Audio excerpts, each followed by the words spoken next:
An excited or laughing Mark Durant's always a good thing. I was going to say, I wish Mark Durant would get excited during the radio breakfast. We are live in Studio B. This is your day-to-day BYU Sports play-by-play alongside Jarom Jordan. I'm Spencer Linton. And we welcome in a guest that we haven't spoken to in the studio in quite a while. He graduated? I didn't. Indeed, he did. It feels like you were just here. Probably. Dalton Nixon. You probably graduated with high honors, too. Okay? I'm going to bestow that upon you, even if you did. Bestow. Look at you. Dalton Nixon is with us on BYU Sports Nation. Dalton, welcome back. Thanks. It's always good to be back here. It's like you look the same. Yeah, Been working out. Yeah, you look great, man. try and stay in shape. Active. My wife pushes me a little bit, so it's good though. Have your kids already committed, or your unborn children for that matter, unborn kids committed to BYU? Yeah, we've already got them locked into BYU. Awesome. So I've already had that conversation with Coach Pope. We're good to go. The Royal Blue Collective has had that convo as well. Awesome. For sure. I think everybody naturally want to know what's going on in your life. Before we get into the nitty-gritty of BYU basketball, what's the latest in your personal life? Yeah, so I mean, as soon as I finished up a few years ago, jumped into coaching and running youth basketball, with the club side. And so, we have a handful of teams that we're running here in Utah County, and, being able to coach and be in the gym with younger kids has been a big blessing in my life. And it's been awesome to be able to see this, turn into something that I can do full time. So I really enjoy it, staying around the game, obviously staying still close to BYU and seeing what they're doing, but life's good, so I can't complain. With who your parents are, coaching is just perfect. It was meant for me. It just is. Yes. It's awesome. Okay, BYU's in the Big 12, man. This has been such a fun journey because BYU's competing well. They're playing big-time games. What's it been like to watch BYU enter this new era? First off, I'm really jealous. It's really cool to see them, do so well in the Big 12, to see the high expectations, to see all of the pieces come together. When we were in the WCC, losing games, it just felt like, it was the end of the world, yes. Right? That's how it felt. That's what the expectations were for the fans. If you lost to someone that wasn't called St. Mary's or Gonzaga, it was, doomsday. But I think where they're at right now is they've grown so much here in the Big 12, and they're just going to continue to get better and better, and they've proven that they can play with anyone. We've been talking about if through the first 7 games of Big 12 play, BYU is on schedule. And the schedule seemingly lightens up, and I say that so hesitantly, but it lightens up. You see some triple-digit net rankings. By the metrics finally in February, but they're 3 and 4. So are they on schedule? Are they ahead of schedule? Or do you think they're a little behind schedule with that losing mark in Big 12 play? I think going into the season, if you were to say top 25 team at the end of January, top 10 Ken Pom, I can't even laugh. I think we're ahead of schedule here. Obviously it's hard because we've had so many close games and there's so many what ifs. What if with Cincinnati? What if with Texas Tech? And you can't think of it that way because the Big 12 is an absolute gauntlet.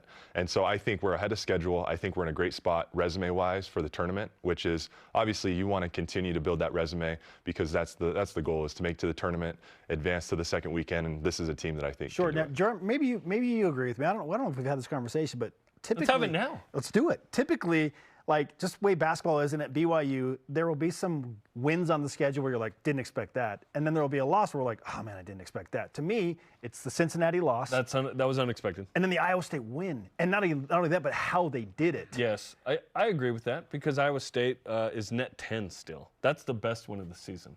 What's the best win of the season to you, Don? I got to say, I think Iowa State, I think what's crazy is you watch these games and it's the way that they did it. It's the way they did it against Texas, the way they did it against Iowa State. And I think that, we cause a lot of problems for teams. And to be able to do that against a really good defensive team like Iowa State, I think that was the statement win of the year. And BYU in both those games was really efficient with fouls and free throws. This is something we've been watching. It's hard not to foul in a physical, athletic league like this. And it's hard to get to the free throw line. But we saw in both those games a different way to win. It wasn't, well, hopefully we just make a bunch of threes. Listen, any pathetic team could just walk into a game and go, well, hopefully we make a bunch of threes. BYU's much more skilled than that. How many versions of BYU do you feel like they have to where, okay, they're not relying on this one way to win? Yeah, so I think the three-point line is going to be our bread and butter, obviously. We're going to shoot it at a high level. We have really skilled guys that can space the floor, which is just causing so many problems for teams. We're unlike any other team in the Big 12, which I think is one of our biggest strengths. I can't imagine a scout team for a team trying to run our actions and think like this is how it's going to feel in a game against BYU. And so I think one of the most impressive things is how they're able to close out games.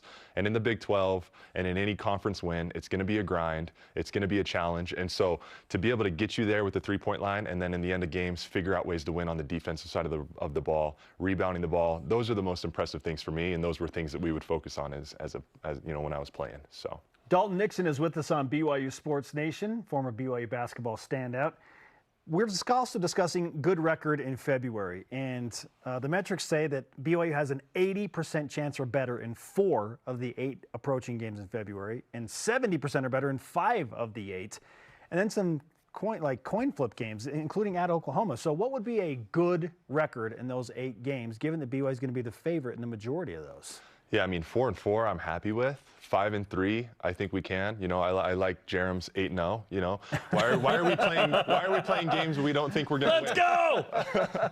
No, I think this is a group that, you know, they stay healthy, they continue to play the way they can. 5-3 would be tremendous looking at this record. And so it's going to be a lot of fun. There's going to be challenges. There's going to be hiccups, bumps in the road.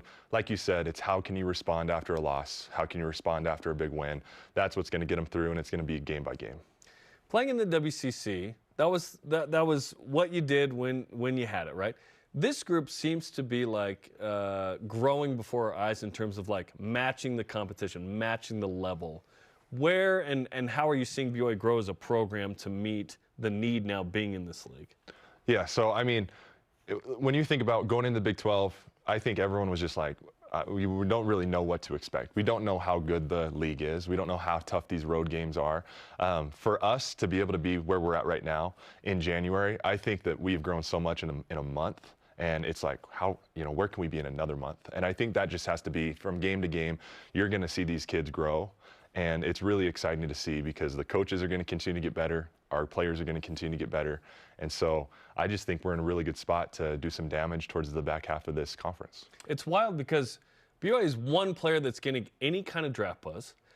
I don't know that there's a first-team all-conference guy on the team, maybe not even a sec. It is a great team. And you're seeing Dallin Hall, super young still. We just assume he's this been-there guy. It's the middle of his sophomore year. Like, it's fun to see these guys grow together and compete really high. Dalton Nixon again with us on BYU Sports Nation. Let's talk about maybe some similarities that you see with this team compared to some of the good teams that you played on, specifically that 2019-2020 squad that featured yourself and Jake Toulson, Yoli Childs, TJ Haas, the sharpshooting Zach Sellius, who's got that He's beautiful now got a mullet going right now, Yeah, just knocking down threes. So what similarities do you see between your team and this year's BYU basketball team? So I think offensively, it's a similar team where they have really skilled players. The space, there's so much space on the floor. You just see that. They just cause so many problems for teams because you've got 5 guys that can shoot the ball. You got 5 guys that can dribble, pass, and shoot. And I think that's what was similar to our team, even though we were probably a little bit more undersized. One of the things that I think that I'm jealous of is, you know, our team was experienced. We were older. But you look at this team, and I mean, they've grown so much in the last month that it's like that experience just in those 7 Big 12 games, like that's so valuable. And so I just think that they have the core group of leadership coming together. They shoot the ball so well. They're learning how to win as a team. And those are the things that I think were really similar to the groups that I played with. Feels like that group maybe had a few more kind of one-on-one guys. TJ and Jake specifically, that at the end of the shot clock could probably make a play. Right now, BYU is kind of doesn't have like that dude per se. Dawson Baker might have been that guy, but they've had to overcome some stuff. I do want to ask, is there a day that goes by that you don't think about what if with the COVID cancellation of March Madness? Because that one hurts. It's like, what would 2011 Brandon Davies with BYU have done, and what would 2020 have done? It hurts to think about it. The funny thing is you know, life goes on, and Does you know, it goes on. I know it doesn't go on for you guys because you still are here. You guys are still here, but we're still here. Believe it or not, we've all, you know, everyone from my team, we've kind of gone on with our lives. But the funny thing is you talk to fans all the time, and they come up and they're like, your group, you know, and so I mean, like, I'll just say, yeah, we were a Final Four team. Yeah, it was COVID's fault, right? No, but I mean, that was a group that was really special. We've done a lot of cool things to be able to see that go into the tournament. But I mean, it is what it is, and now we have another great team to support here at BYU, and so now these guys are up next. I wanted a more bitter response there.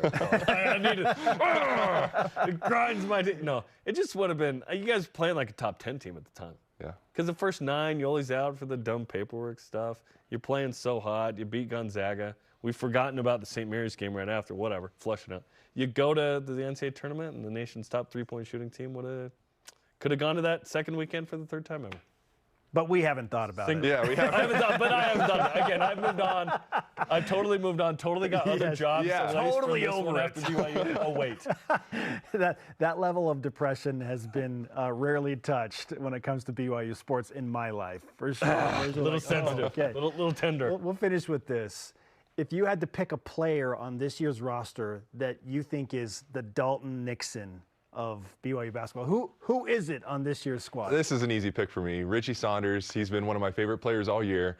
I just love the edge that he plays with. I love the energy that he brings. That was me and Zach Sellius coming off the bench, just doing anything that you can to help your team win. So Richie's my guy. And coming off the Richie Saunders flu game where he just knocks down his first 3 after not practicing for 3 days. Amazing. He's been so good. He's been amazing. Dalton, it's great to have you back in studio. Thanks for coming in, man. Yeah, thank you. It's good to see you. Glad things are going well. Come hang out again, okay? Let's do it. Let's do it again. Let's talk more basketball.